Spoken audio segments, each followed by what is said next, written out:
नमस्कार।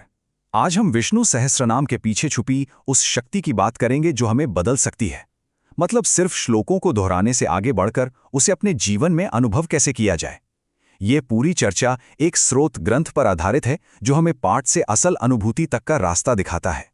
कई बार ऐसा होता है ना, सालों से पूजा पाठ कर रहे हैं, मंत्र जाप कर रहे हैं, लेकिन धीरे धीरे वो सब एक मैकेनिकल रूटीन जैसा लगने लगता है। एक अंदरूनी जुड़ाव महसूस ही नहीं होता। बस शब्द बोले जा रहे हैं पर भीतर कोई असली बदलाव नहीं आ रहा। तो इसका हल कहाँ है? मजे की बात यह है कि इसका हल कहीं बाहर नहीं बल्कि खुद विष्णु सहस्त्र नाम के ग्रंथ में ही छुपा है। ये ग्रंथ खुद हमें वो निर्देश देता है जिससे हमें गहरे और सार्थक अभ्यास तक पहुंच सकते हैं। तो चलिए इसे समझते हैं।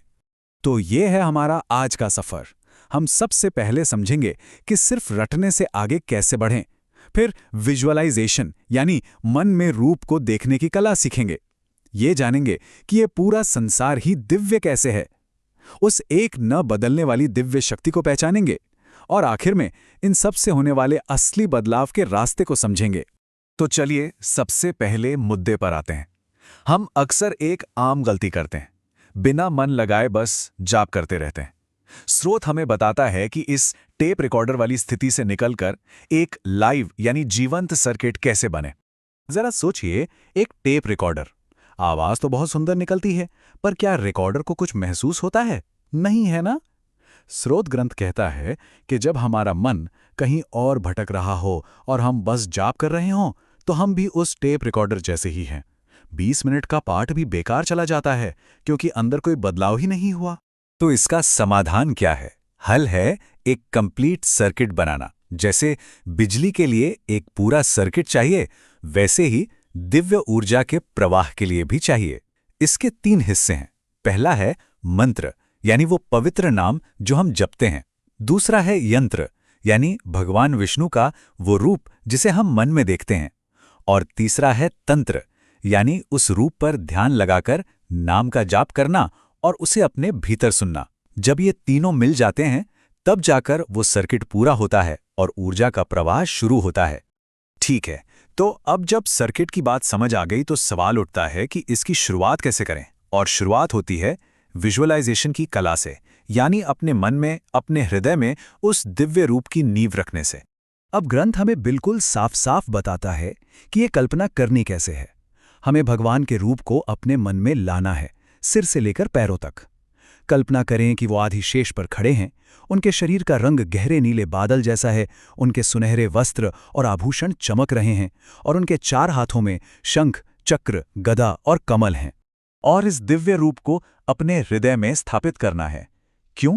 क्योंकि स्रोत के अनुसार साधक का असली स्वरूप विष्णु का ही स्वरूप है। ये कल्पना सिर्फ किसी बाहरी छवि को देखना नहीं है, बल्कि ये अपने ही भीतर की दिव्यता का प्रतिबिंब देखना है। अब यहां से अभ्यास एक बहुत गहरे दार्शनिक मोड़ पर आता है। ये वो बदलाव है जो इस अभ्यास को सच में असरदार बनाता है। असलियत को देखने का हमारा नजरिया बदलना। ये एक लाइन इस पूरी समझ का आधार है। स्रोत का एक केंद्रीय वाक्य है, लोक में भगवंतुडु, जिसका सीधा सा मतलब है संसार ही ईश्वर है। ये सोच स्थापित करती है कि भगवान और दुनिया 2 अलग अलग चीजें नहीं हैं। जिसे हम दुनिया कहते हैं वही तो भगवान का प्रकट रूप है। और इसी सोच से ये साफ होता है कि 1000 नामों का मतलब क्या है। ये बस एक लंबी लिस्ट नहीं है। ये नाम तो तीनों लोकों में मौजूद हर एक रूप के प्रतीक हैं। असली लक्ष्य है हर चीज में ईश्वर को देखना। दोस्त में भी, दुश्मन में भी, अच्छे में भी, बुरे में भी। कोई भी ऐसा रूप नहीं है जो दिव्य ना हो। यही ऋषियों की समग्र दृष्टि है। चलिए इस बड़ी सी दार्शनिक बात को एक छोटे ठोस उदाहरण से समझते हैं। इसके लिए हम ग्रंथ से एक खास नाम लेते हैं, अच्युतः। तो ये नाम है अच्युतः। इसका मतलब है वो जो कभी गिरता नहीं या जो कभी बदलता नहीं। ये नाम उस एक ना बदलने वाले दिव्य सिद्धांत को समझने की चाबी है। अब देखिए, स्रोत ग्रंथ इसे समझाने के लिए एक बहुत ही कमाल का उदाहरण देता है। सोचिए, 1 रुपये का सिक्का। वो सिक्का हजारों लाखों हाथों से गुजरता है। किसी के लिए दौलत बनाता है, किसी के लिए बर्बादी का कारण बनता है, अनगिनत अच्छे बुरे कामों का आधार बनता है। लेकिन क्या सिक्के पर कोई असर पड़ता है? नहीं, वो तो बस 1 रुपए का सिक्का ही रहता है। ठीक इसी तरह अच्युतः यानी परमात्मा इस दुनिया की हर गतिविधि का आधार है, पर वो खुद इन सब से अप्रभावित और अपरिवर्तित रहता है। और भी उदाहरण है, जैसे कुम्हार की मिट्टी। मिट्टी से घड़ा बनता है, घड़ा टूट भी सकता है, लेकिन मिट्टी तो मिट्टी ही रहती है। या फिर सोना। सोने से आप अंगूठी बनाओ या कंगन, रूप बदल जाएगा, पर सोना वही रहेगा। ये सब उदाहरण बस उस एक ना बदलने वाले सच की ओर इशारा करते हैं जो हर बदलाव के पीछे मौजूद है। और इस पूरी बात का सार एक खूबसूरत पंक्ति में छुपा है। कदलिनट्टा तोच्च कदलुकुंडू। इसका मतलब है वो चलता हुआ तो लगता है, पर असल में स्थिर रहता है। मतलब इस भागती दौड़ती दुनिया के बीच में एक शांत स्थिर केंद्र है। तो अब तक हमने क्या और कैसे की बात की। अब आते हैं सबसे जरूरी सवाल पर, क्यों? इस पूरे अभ्यास का आखिरी मकसद क्या है? यहाँ एक बहुत बड़ी बात समझनी है।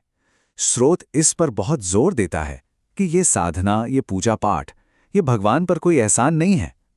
ये तो हमारी अपनी बेहतरी के लिए एक शक्तिशाली तरीका है, अपने मन को, अपनी इंद्रियों को और अपने शरीर को शुद्ध करने का एक विज्ञान है। तो फिर लक्ष्य क्या है? सिर्फ एक शब्द में कहें तो सुधार। अपने अंदर एक ठोस, एक सकारात्मक बदलाव लाना, बेहतर तरीके से देखना, बेहतर सुनना, बेहतर समझना। स्रोत कहता है कि अगर कोई सुधार नहीं हो रहा है तो इसका मतलब है कि कोई अभ्यास भी नहीं हो रहा है। असली काम तो तब शुरू होता है जब हम पूजा घर से बाहर निकलते हैं। ये अभ्यास सिर्फ 20 मिनट के जाप तक सीमित नहीं है। असली कुंजी है इस जागरूकता को अपने रोजमर्रा के जीवन में लेकर जाना। हर घटना में, हर जगह में और हर इंसान में उसी दिव्यता को देखने की कोशिश करना। और ये हमें एक आखिरी विचार पर लाकर छोड़ता है। ये सवाल सिर्फ सुनने के लिए नहीं, बल्कि आज अभी से अपने जीवन में उतारने के लिए है। असली साधना तब शुरू होती है जब हम हर चीज को विष्णु के रूप में देखने का प्रयास करते हैं। तो आज उस दिव्यता को कहाँ देखने का इरादा है?